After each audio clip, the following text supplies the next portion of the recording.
মশাল হাতে রাস্তায় শত শত মানুষ, শিশু থেকে শুরু করে সবার হাতেই প্ল্যাকার্ড।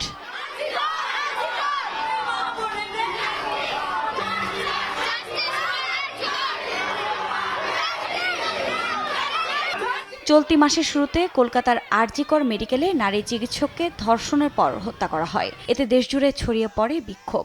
শিক্ষার্থী থেকে শুরু করে দেশের সর্বস্তরের মানুষ এ হত্যার বিচার ও নারীদের সুরক্ষার দাবিতে রাজপথে নামেন। একই সঙ্গে আরজিকরের চিকিৎসকরাও ধর্মঘটের ডাক দেন। দাবি আদায় না হওয়া পর্যন্ত রাজপথ না ছাড়ার করা হুঁশিয়ারি তাদের।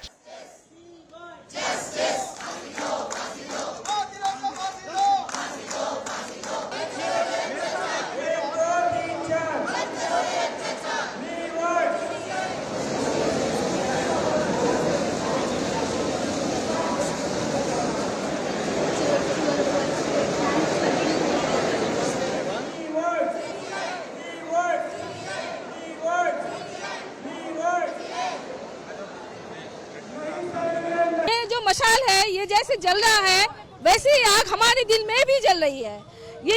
ये जलन तभी खत्म होगा जब हमको सबको जस्टिस मिलेगा। जब तक हमको जस्टिस नहीं मिलेगा तब तक इस मशाल की तरह आग सबके दिल में जलता रहेगा।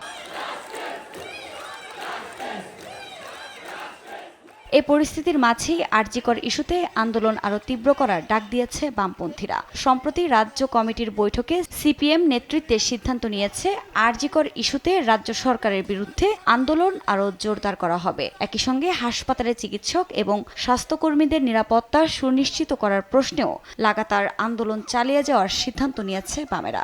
জানা গেছে রাজ্য কমিটির বৈঠকে এ নিয়ে সুনির্দিষ্ট পরিকল্পনাও নেওয়া হয়েছে।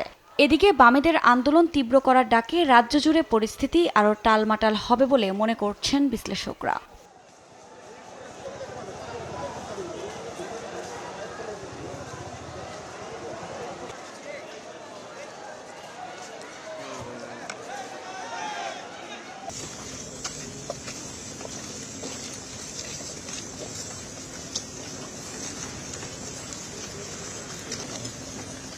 ধর্ষণ ও হত্যার ঘটনায় বিক্ষোভের পাশাপাশি আরজিকরের দুর্নীতি নিয়েও চলছে বিক্ষোভ।